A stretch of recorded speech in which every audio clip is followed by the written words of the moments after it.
3 months after Israel was subjected to a one-day genocide on October 7th, Israel is on trial for genocide. I'll have all the details and some takeaways from this travesty coming up on In Focus.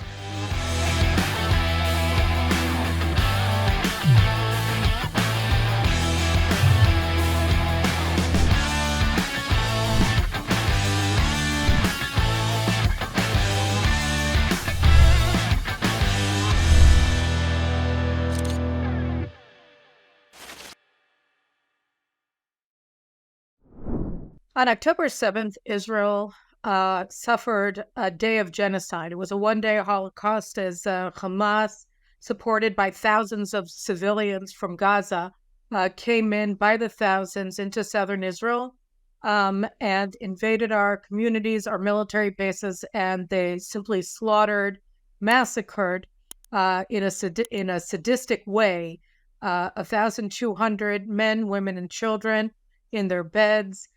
They burned them alive. They committed mass rape of young Israeli women. They beheaded children, small children, babies, as well as men and women, and otherwise committed atrocities and crimes against humanity that answer the definition of genocide as put forth by the Genocide Convention. And this was the consensus view, obviously in Israel, but also in many of the leading nations in the world. And yet here we have 3 months later, it is not Hamas or the Palestinians as a society who support this that are being tried for genocide in the International Court of Justice at The Hague. No, it's the state of Israel. It's the victim of this genocide. And the side bringing the case against Israel is South Africa. And, you know, when we think about South Africa, when most people in the West think about South Africa, when most people in Israel think about South Africa, we think about the heroic fight against the apartheid regime since the 1960s, really, until the fall of the apartheid regime in 1991.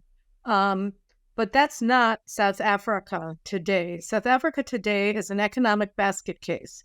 But aside from that, it's been run by the corrupt African National Congress Party since the end of the apartheid regime. And over the years, rather than reforming, rather than caring about South Africa and bringing the treasures of that land, the natural resources of that land to bear and bring prosperity to all South Africans, the ANC has ground that poor country into the ground by carrying out Zimbabwean economic policies that have impoverished the people of South Africa, wrecked the education system of South Africa, wrecked the health system of South Africa, and enriched the leaders of the ANC. In the meantime, the ANC, which historically was allied with the PLO, terrorist organization, because they were part of the Soviet-led anti-American groupings in the Third World, as they've always been supportive of the Palestinians, and that was sort of taken as a given because, of course, Israel also had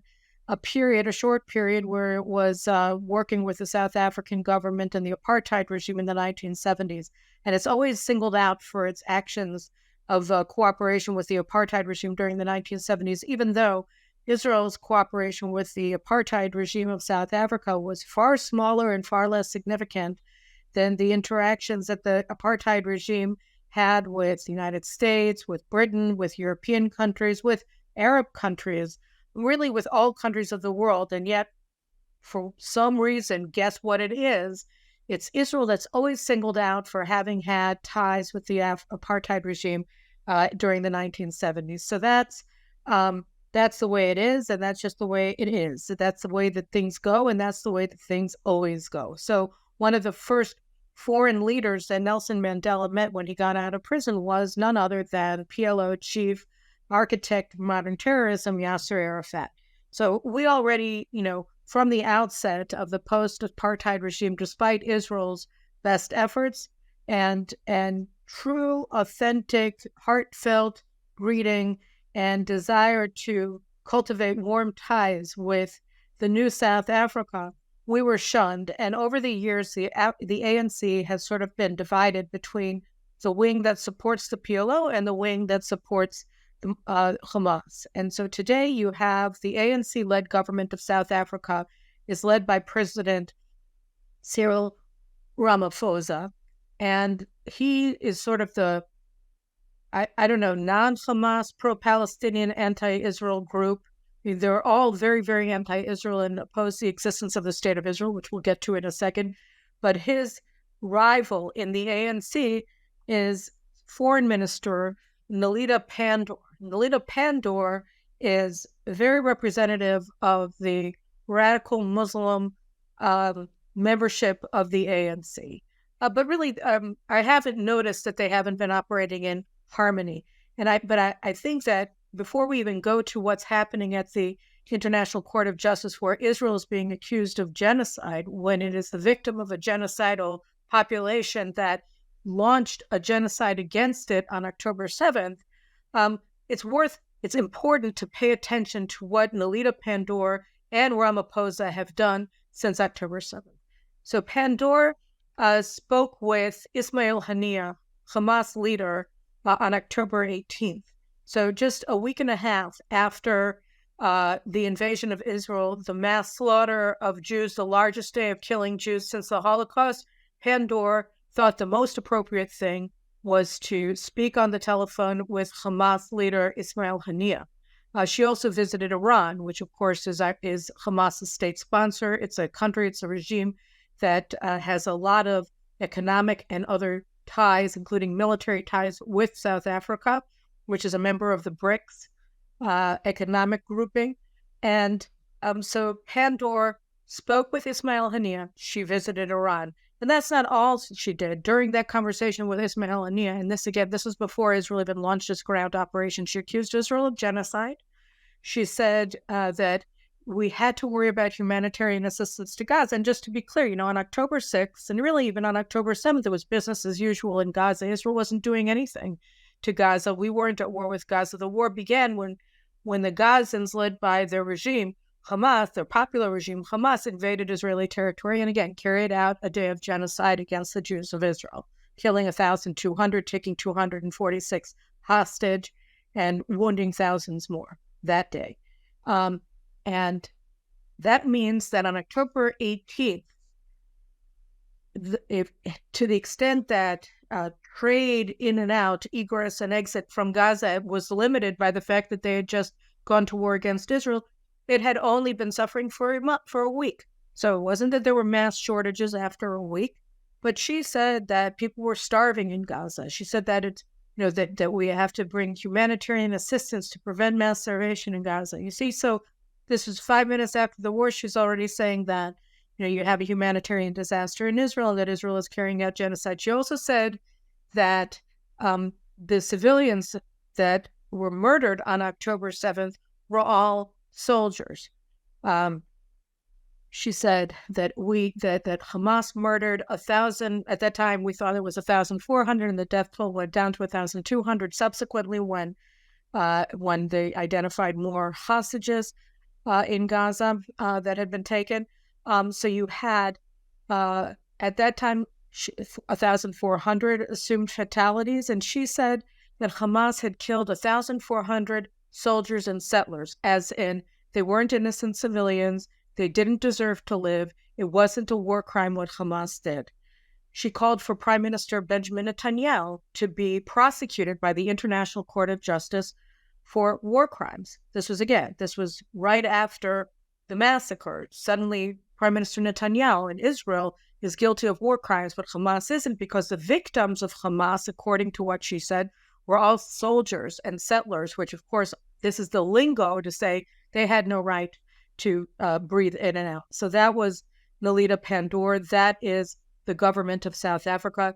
These are the people who are leading this campaign to accuse Israel of genocide. Okay? And Cyril Ramaphosa, who's supposedly the moderate leader of the ANC, who is the president of South Africa, so he condemned the genocide. Well, not the genocide. He didn't call it that. He called it, the death of people, the killing of people on October 7th. But immediately in the next sentence after he said that, he accused Israel of committing genocide, and that And the other line that they both have made, and then a couple days later, he led a pro-Palestinian protest. It's always funny when they call them protests when they're being led by political leaders, but whatever. He led a pro-Palestinian or pro-Palestine protest through the streets of South Africa. So, and wearing a keffiyeh and draped in the Palestinian flag, etc. So this is an extremely hostile government. But another aspect of it that we have to recognize is that they say that Israel began its occupation of Palestine not in 1967, like people who claim that there's a two-state solution like to say that, oh, all that they're talking about is Israel's control over the Gaza Strip until 2005. Of course, they think that Israel is still in control of Gaza, whatever, that Israel's control over Gaza and Israel's control over Judea and Samaria and Israel's sovereignty over unified Jerusalem, that all occurred and during the course of the Six-Day War in 1967, that's the occupation. But Tel Aviv, Haifa, Western Jerusalem, Beersheba, other places, that's not occupied territory. That's not what the South Africans say. The South African government's position is that Palestine has been occupied since 1948, meaning that from their perspective, Israel has been carrying out genocide against the Palestinians simply by existing. Israel's existence is an act of genocide. That is the South African position. That's the official position of the South African government.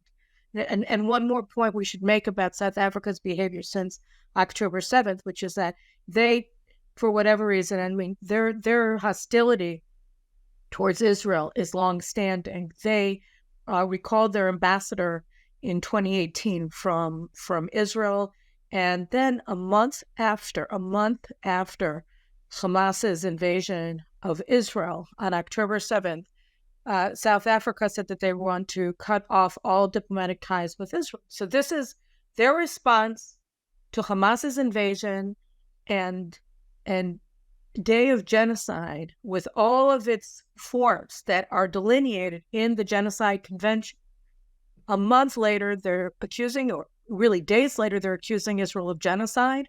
A month later, they're cutting off diplomatic ties.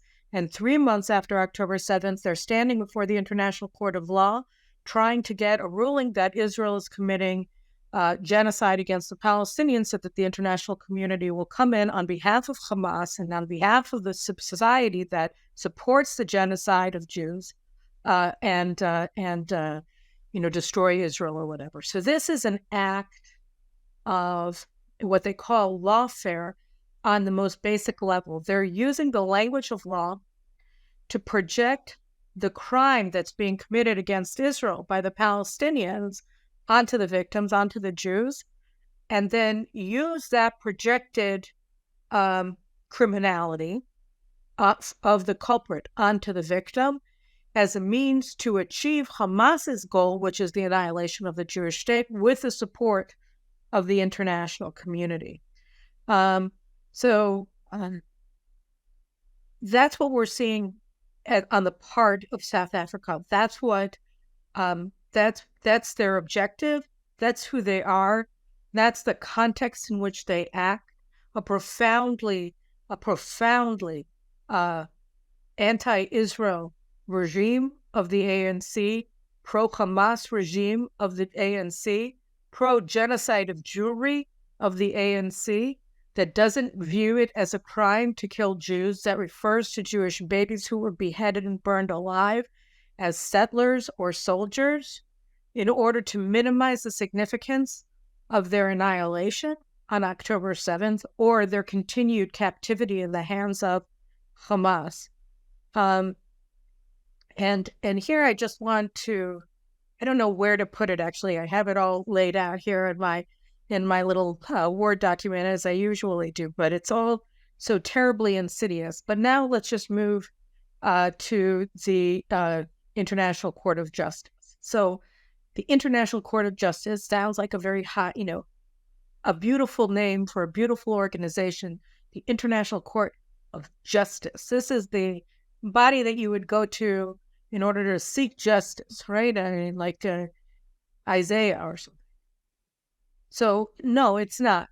I mean, you could say that all courts are political because the judges in any court have their political biases that are going to, or political convictions. I mean, you can look at it in a nice way, that are going to inform their judgments. That's, in fact, judges are supposed to be appointed so that because their values, to a certain extent, are going to be reflective of the values of their society. And so their society's trusts them to adjudicate disputes in a fair way towards the members of their society.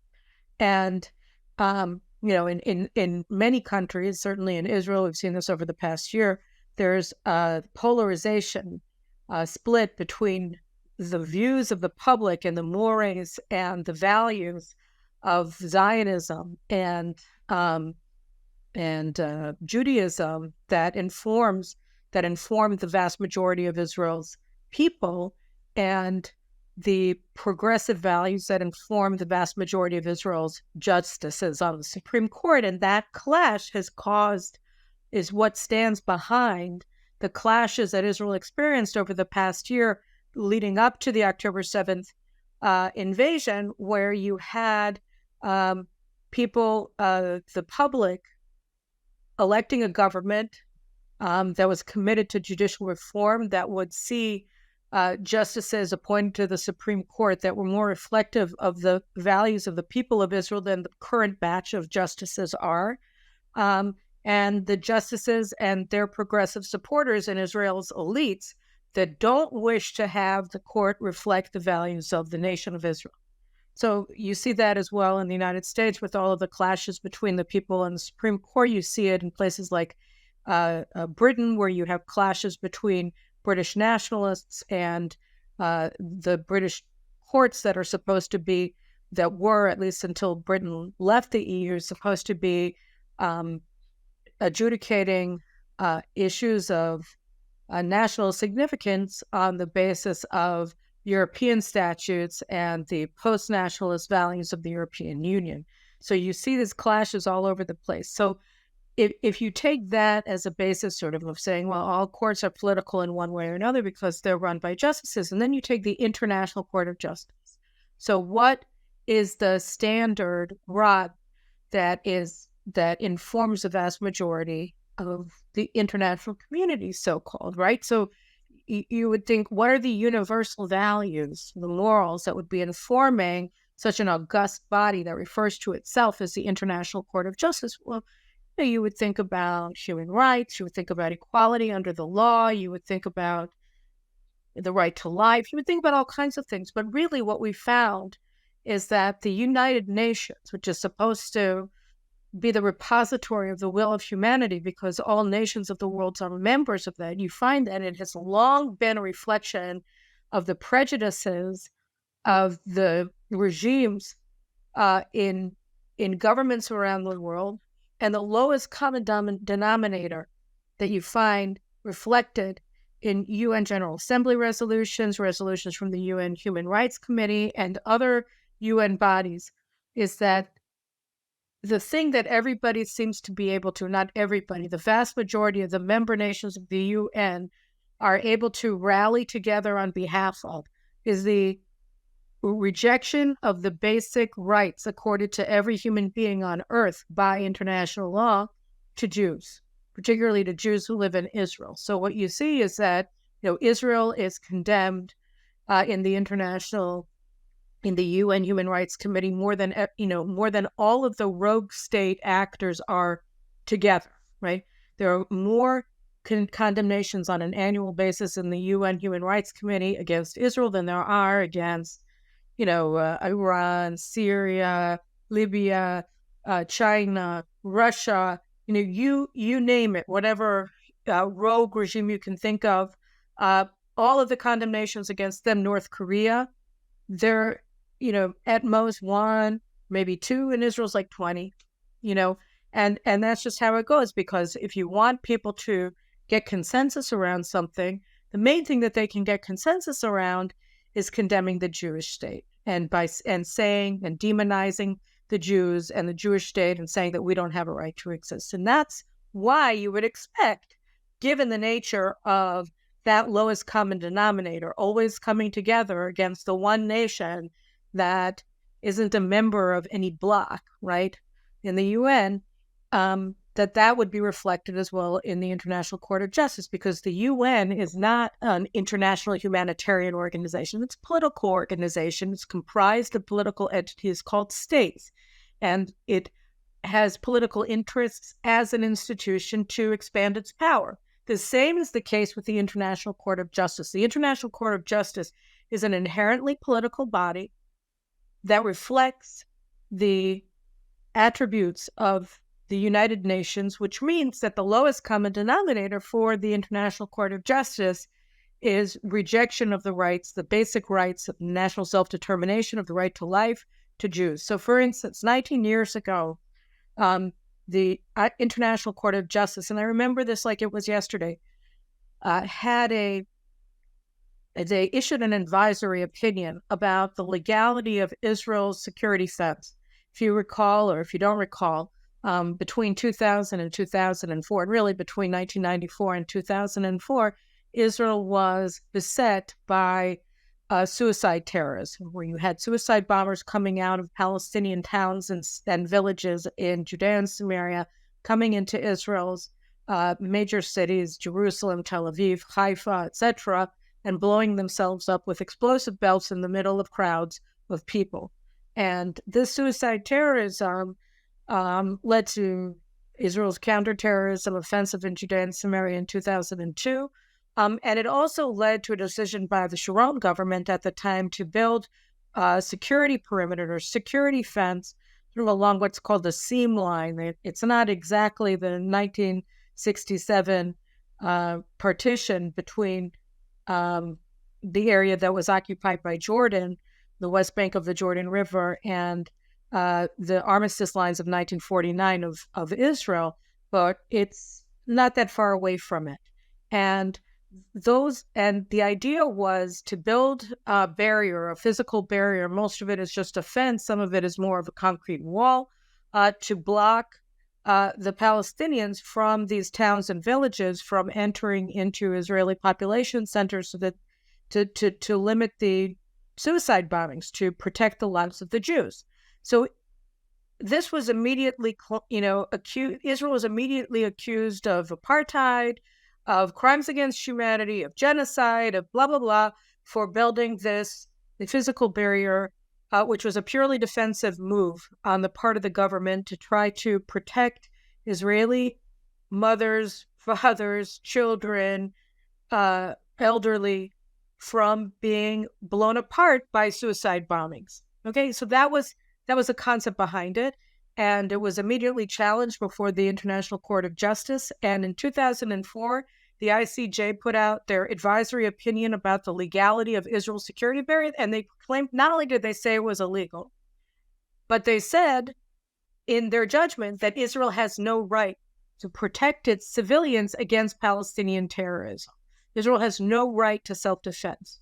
And if you're surrounded by enemies who want to annihilate you, and you have no right to defend yourselves against them, then that means that you have no right to exist, because eventually they'll win. And so that is the ICJ's history vis-a-vis Israel, that they immediately, and for political reasons, and also perhaps because they're bigots, they latched on to the most popular and unifying feature of the UN system, which is that they joined the vast majority of UN member states in saying that the Jews have no right to exist as a state. We don't have any right to national sovereignty. We don't have any right to live. So they latched on really to the same claim that the South Africans are making when they call the victims of October 7th settlers and soldiers, so that those Jews, those settlers and soldiers, don't have a right to live, because Israel has been committing genocide against the Palestinians, according to President Ramaphosa and according to Foreign Minister Naledi Pandor since 1948. Simply by existing, it is carrying out genocide. And here I almost don't want to, but I feel like I ought to point out, that everything that they're accusing Israel of doing the Palestinians are doing. And specifically today, when we're looking at Gaza, the Hamas regime is doing. So I want to just go through a couple of these things. Here I want to show you this video, okay?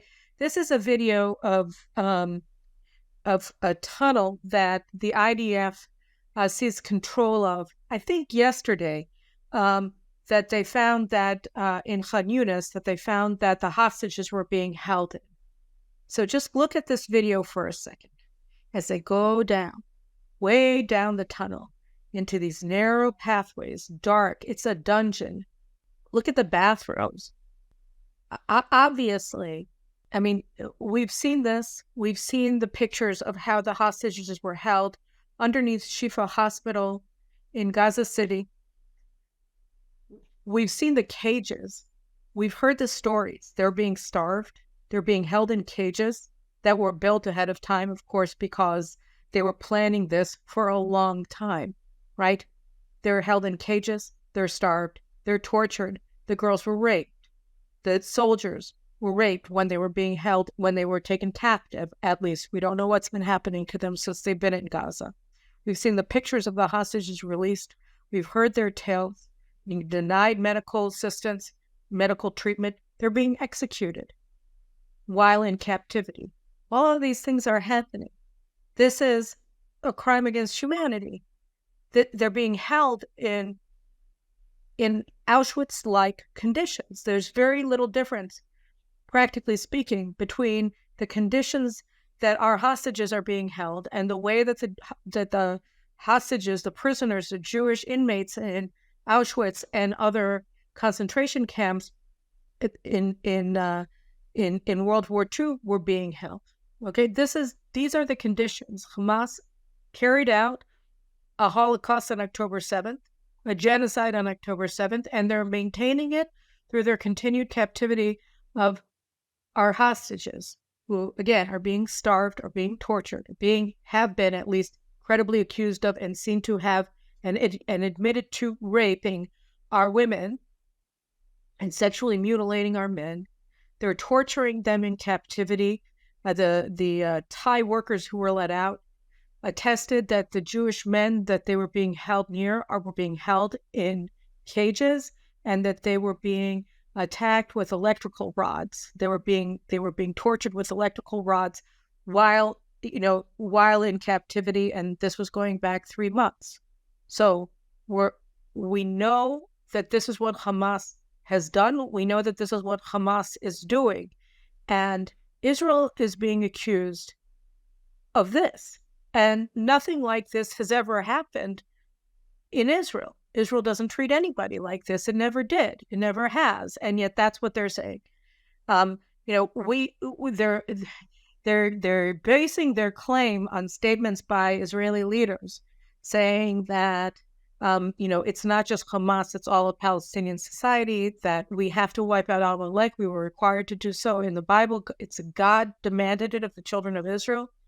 And that shows that Israel is carrying out a genocide. So a couple of things, I didn't like the statement that Netanyahu put out yesterday, but it was clearly designed to speak to those allegations where he said that Israel is fighting Hamas and not the people of Gaza, and on the other hand, Hamas attacks the people of Israel, not specifically our military, and that we are acting justly, and we're acting in accordance with international law. And I found the whole thing like a special pleading, and it kind of made me angry that he did it. But I understand why he did it, because we're being accused. But I'll get to that in the last part of this. The point here is just to make that Palestinian society is participating in this. Palestinian society as a whole is genocidal. And it's not just the survey data that I've spoken about at length of Palestinian public opinion taken by Palestinian pollsters that shows that 86% of Palestinians in Gaza and in Judea and Samaria support the slaughter of October 7th. We know that thousands of civilians in Gaza participated in the atrocities on October 7th. They looted, they raped, they kidnapped, they murdered, and they bragged about it on social media.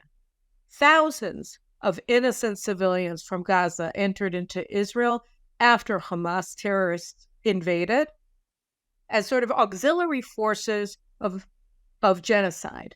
And they sold Israeli hostages to Hamas upon bringing them back to Gaza. Okay, that we know. All right, we know that from testimony from the hostages themselves. We know that civilians in Gaza, including teachers at UN schools and doctors, were holding hostages. We know among them the hostages that were released in the hostages for terrorist swap in November. Those hostages attested that their children were being held by doctors and by teachers who were starving them.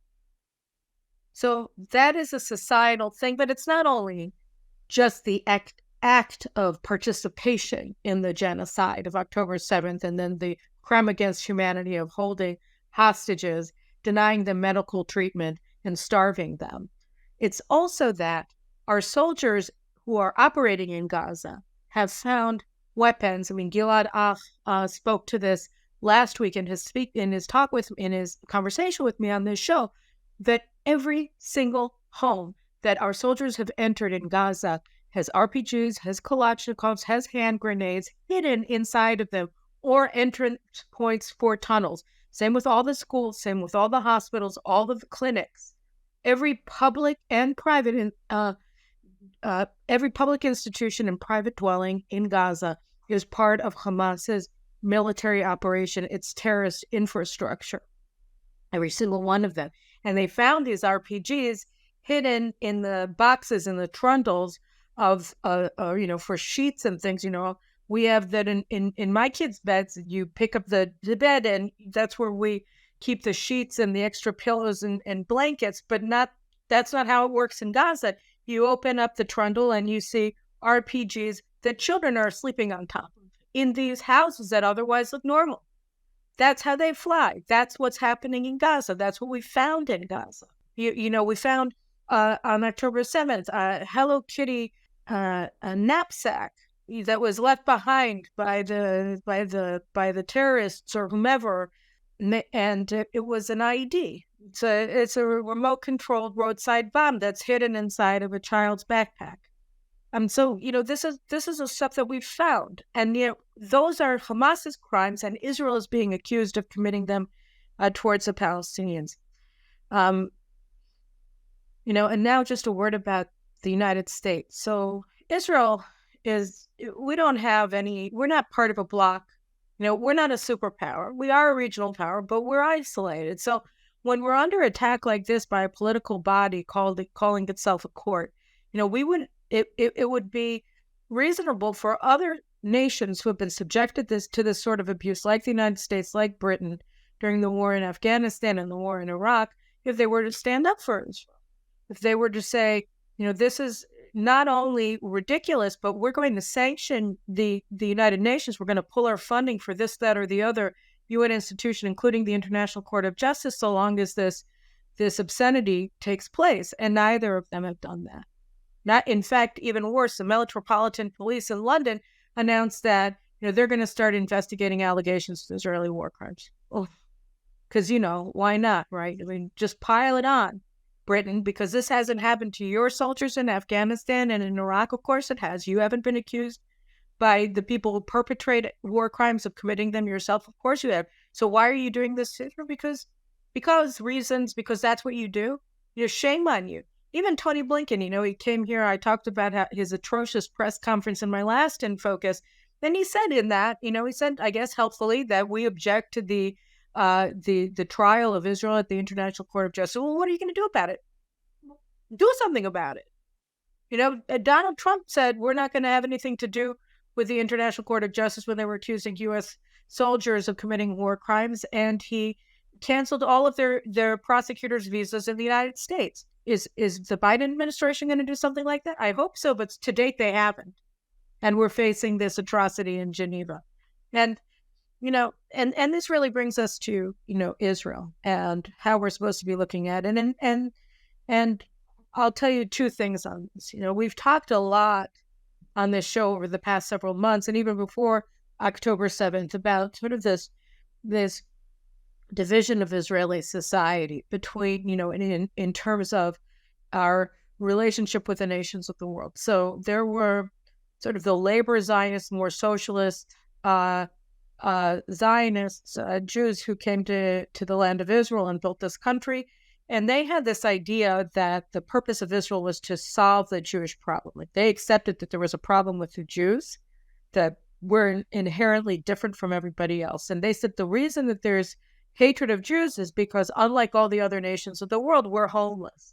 So if we rebuild our national home in the land of Israel and we have a state of our own, then we'll just be a normal people, and then the nations of the world will leave us alone, and they'll just accept us. And they'll just accept us. And the thing of it was that when we saw the transmogrification of anti-Semitism after the Holocaust into a newly labeled, revitalized Jew hatred, which was called anti-Zionism, it was sort of coined by the Soviets and the KGB in the late 1940s, then suddenly, their dream crashed, because that's not what happened. The demonization of Jewish people as individuals under, the anti-Semitic race theory was then transformed into this hatred of Jews, the same existential, the same genocidal hatred of Jews, but it was directed against the Jewish state, the Jewish collective, the Jewish nation. And so the goal of eradicating Israel became the new form of genocidal anti-Semitism that was supported during the Cold War by the Soviets, and then later, beginning in the 1970s, was increasingly supported by Western European nations, and then with the rise of the two-state delusion, even by the United States. This concept that there's something inherently wrong and criminal about Jewish self-determination has become the bon ton of the international jet setters. And there's a lot of reason for that. And then the second type of Zionism was just I want to go home Zionism. It was a more traditional Zionism that was characteristic of religious Jews who wanted to come to Israel from all over the world, and of Jews from Arab states, from North Africa, who just wanted to come to Israel, and they were not as affected by kind of Marxist philosophy of the 1900s, of nationalist philosophies of the 1900s. Zionism and Judaism were always just seen as more or less synonyms. And so, of course, when you have the opportunity to come back to Zion, because Israel has been established, and you're going to do that because as a Jew, you want to live in the Jewish state. And so that was, and the majority of Israelis today ascribe to that kind of Zionism. But the leaders of Israel still have this idea that Israel's job is to cure the world of Jew hatred. And they're terribly annoyed and hurt and feel an affront, and also a need to mobilize the international community on Israel's behalf. That is to persuade, look, we're not so bad, because look at what we do. We have this great Supreme Court that's progressive, and it's trying to apply progressive ideals to Israel's war fighting, which is what we've seen with the Supreme Court trying to limit the freedom of action of the IDF by saying that we have to ascribe to some sort of singular standard that only applies to Jews, because if we do that, then the nations of the world are going to accept Israel. So they don't acknowledge the inherently political and bigoted nature of international organizations like the International Court of Justice, because they think that their job on earth is to cure these courts and institutions of their hatred of Jews, and that they can do it by showing that they're just like them, that that Israel is really moral. And these are the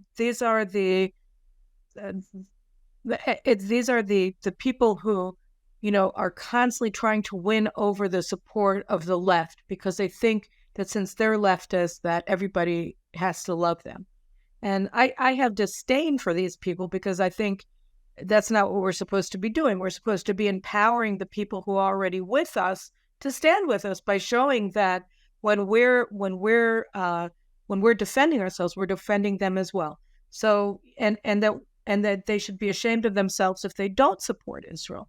So I mean, that's because I'm right, because of course we're right, because how could anybody doubt it? How can anybody dare to defame us in this way. But that's that's the majority view in Israel. But the majority view among Israel's decision makers is that we have to persuade the world how moral and just we are.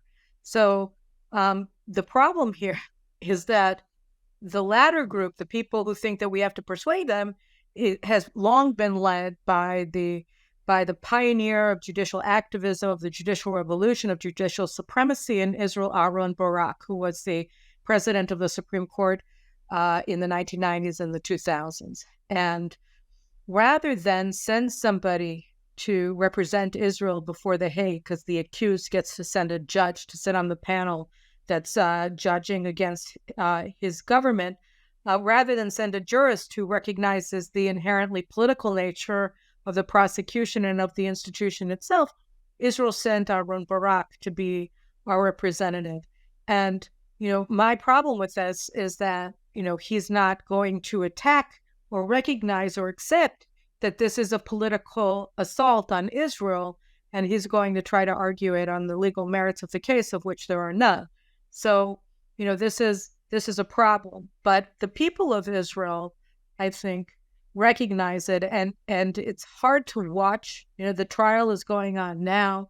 I saw they accused us of trying to bring down the Palestinian birth rate by bombing hospitals, when these hospitals, they had hostages being held there, right? They had RPGs hidden in the incubators in the preemie ward.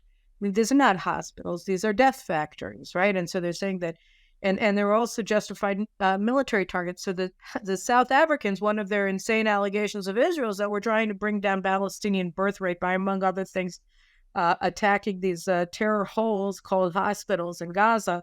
And I don't know how else denying medical aid to Palestinian women, which is all a lie. They get treated in Israeli hospitals still now in the middle of the war.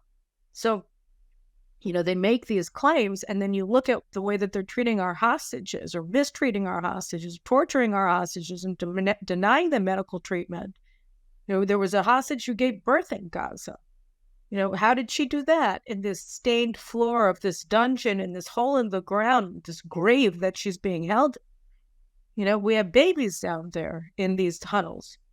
And yet we're the ones who are being accused of genocide, of denying medical care. It's, like I said, it's all projection. So for the majority of Israelis, we don't even feel like watching this. We don't want to hear how our leaders talk about how moral we are, and how, we have no bad designs, or that we're not acting against the Palestinians, when Palestinian society as a whole of society thing are completely mobilized to annihilate the Jews.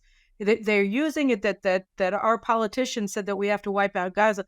Look at what they say about Israel every day, everywhere. In the schools, in the nurseries, they teach their children that they should kill Jews from the age of 0 till old age. The mosques, the schools, the hospitals, every house in Gaza has a map of Israel. That's all Palestine. And just like in South Africa, they're not talking about partition. They're talking about annihilation. So, for Israelis, we don't even want to hear about this thing, and we don't want our politicians to apologize for us. We just want to beat these people. That speaks to the last thing, which is, Zionism. It's very nice to think that Israel can be part of the international community and globalization and international trade and depend on others to procure our weapons from abroad. But I think that this war, and the fact that it immediately, we've seen all over the Western world these pro-Hamas demonstrations, and this incredible tolerance for genocidal anti-Semitism in elite institutions like Harvard, Yale, Princeton, Columbia, Oxford, the London School of Economics, King's College in London, which receives millions of pounds from the Qatari government, like all these American universities do. When you look at this and you say, how can we not be self-reliant? I think that I've been advocating this for years, but I hope that the penny has dropped. People see now that we really just have to be more self-reliant. I think we are seeing it. I think that even our leaders are seeing it.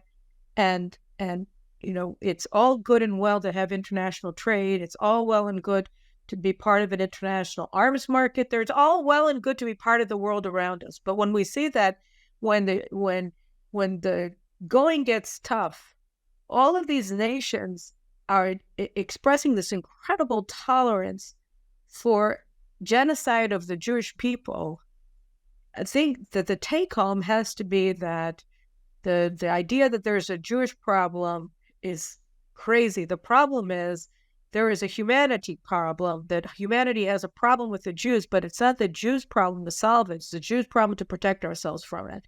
And that's the point of Israel. And, this court with their Lebanese judges or whatever, they're going to rule against Israel no matter what. And Israel just has to take that as a given and do what we need to do. And here I just want to end with this incredible clip. Since October 7th, we've been getting all of these clips of our reservists being furloughed, coming home and seeing their wife and kids after, a long time away. And there are all these, really, every time I see one, it doesn't matter how many times I see it, I always get choked up and often just start crying, because that's just how you fly, But I want to show you this clip because I think it shows who we are.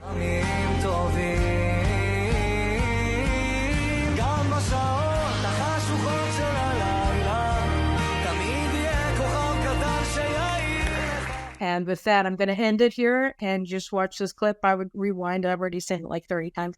And you know that regardless of how this ICJ rules, and we know how it's going to rule, we're going to continue and plow on. And it's just time for our leaders to stop thinking that they have to please people who accuse us of genocide, because they can just, they can just go to hell.